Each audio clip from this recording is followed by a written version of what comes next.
welcome back to our channel. I'm Carly and today I'm going to be showing you how to make my favorite rhubarb snacking cake. So this cake has been kind of a process to get right, and finally I got it right on the third time. So today I'm going to be showing you exactly how to make it. It was a childhood favorite recipe of mine that I always had as a little girl after school in elementary with a friend of mine, and it was just the favorite thing to come back home to and enjoy a little piece of cake after school. So I'm really excited to show you guys this cake because it is delicious. So let's get into it. We're gonna start with chopping up our rhubarb. I have a little bit of fresh rhubarb here, but I don't have too much. So I'm gonna be starting just using up my fresh stuff here and then adding frozen as needed.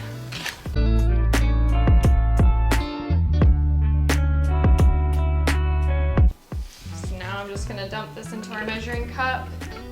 So I'm looking for about 2.5 to 3 cups of rhubarb. As you can see, after chopping the fresh rhubarb, I only have about 1.5 cups. So I'm going to top the rest just with frozen rhubarb that I have on hand. So we got 2.5 to 3 cups of rhubarb here, and I'm going to set this aside and get started on our batter. So to get started, we're going to be adding our unsalted butter to the bowl.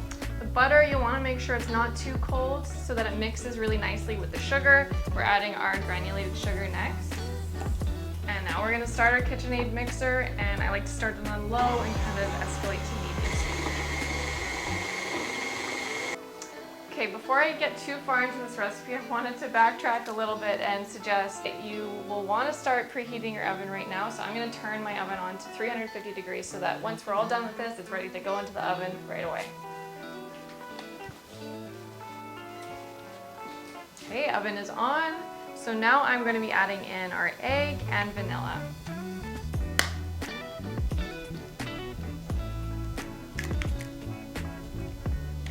Now I'm just going to turn my mixer on low and mix this until it's just combined.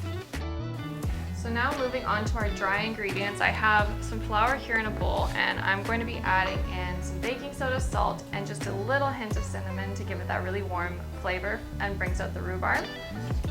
And I'm just going to give that a light whisk. So I'm going to be adding in my flour mixture into the bowl, but I'm actually going to be alternating it with some buttermilk here. And I didn't actually have buttermilk on hand, so I just used milk with a teaspoon of vinegar, and that kind of does the trick. So I'm going to be doing it in 2 additions, starting with half of the flour mixture, followed by half of the milk, and then repeat that again.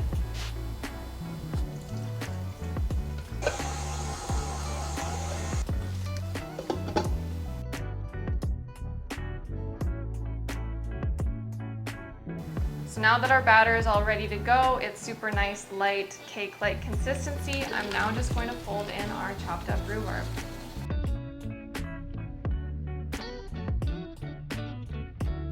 Okay, so now I've lined what size pan is this? A 9x13 pan with some parchment paper, and I've just flipped it in like that so that all the corners are covered. And I'm now just going to pour in our batter.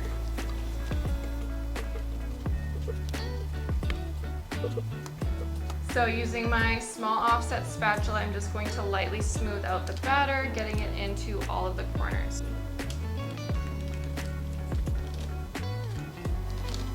So now that we have this all smooth, we're going to get started on the crumble topping.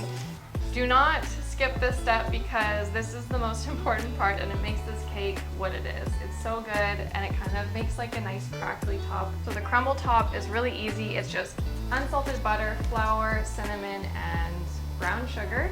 And we're just gonna dump that all in the bowl and give it a light mix and throw it on top of our cake. First the butter, now the sugar, a bit of cinnamon, and some flour. And I'm just gonna get in there with my hands and start breaking apart and mixing it.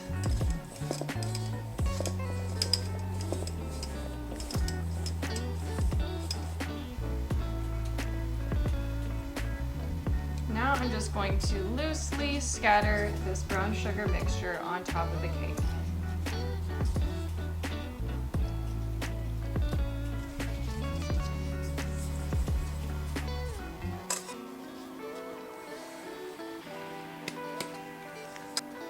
Okay, this is looking awesome. I can't wait to eat this. It already looks so good. I'm gonna be putting it into the oven now, and I believe it's gonna be in there for about 40 to 50 minutes. We're gonna start it at the 40-minute mark and then check on it.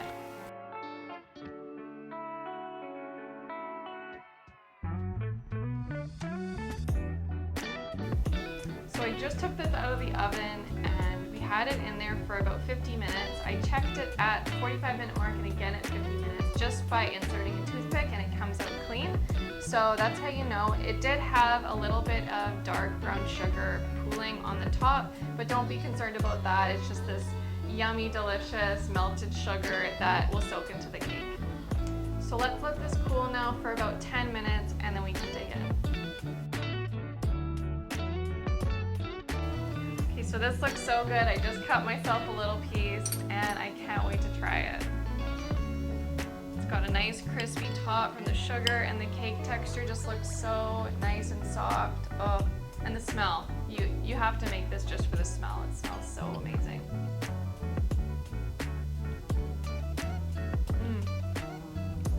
So good. This is everything that I could have asked for my childhood memories. It's exactly how I remembered it, so I'm so glad I was able to recreate it, and it was worth all the trials.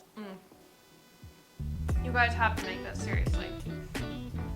Okay, thanks so much for watching. I hope you guys make this one. You will not regret it. If you do, don't forget to leave a comment and tell me how it goes down below. Give this video a thumbs up and subscribe to our channel for more videos like this. We'll see you in the next one. Bye.